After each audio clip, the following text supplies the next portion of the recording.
வணக்கம். ஒரு சிஷ்யன் ஒரு குருவை பார்த்து எது இன்பம் என்று ஒரு கேள்வியை கேட்கிறார். அதாவது, குருவே, இந்த உலகம் முழுவதுமே இன்பத்தை அனுபவிப்பதற்காக பல்வேறுபட்ட முயற்சிகளை எடுத்துக்கொண்டிருக்கிறார்கள் மனிதர்கள். உண்மையிலே எது இன்பம் என்பதனை எனக்கு விளக்கி கூறுங்கள் என்று ஒரு கேள்வியை கேட்கிறார்.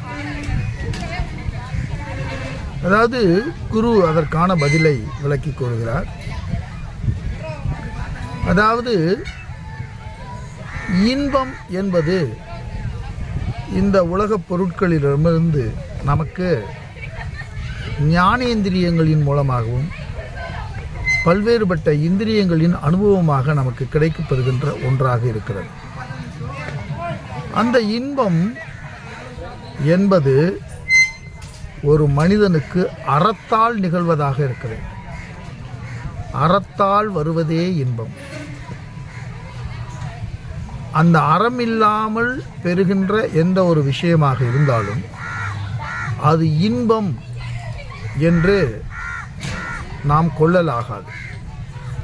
அவை அறத்தால் வராத எல்லாமே துன்பத்தின் மறுவடிவம்தான்.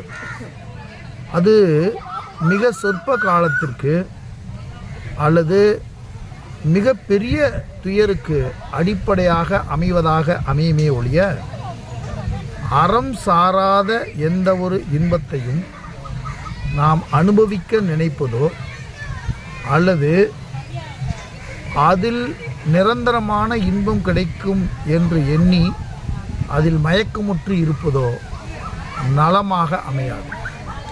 எனவே அறத்துடன் கூடிய இன்பம், இப்போ நீங்கள் இல்லறத்தில் இருக்கிறவராக இருக்கலாம், அதில் அறத்திற்குட்பட்டு ஒரு இன்பத்தை அனுபவிக்கணும்.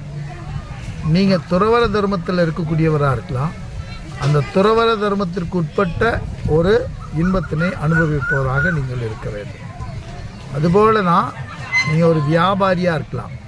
நல்ல கொள்ளை லாபம் அடிப்பதை விட அந்த வியாபாரத்தில் தர்மத்தை மேற்கொண்டு அதில் ஒரு இன்பத்தை அனுபவிக்க வேண்டும். அது மாதிரி நீங்கள் பல்வேறுபட்ட நிலைகளில் வாழ்க்கையில் வாழ்பவராக இருக்கலாம்.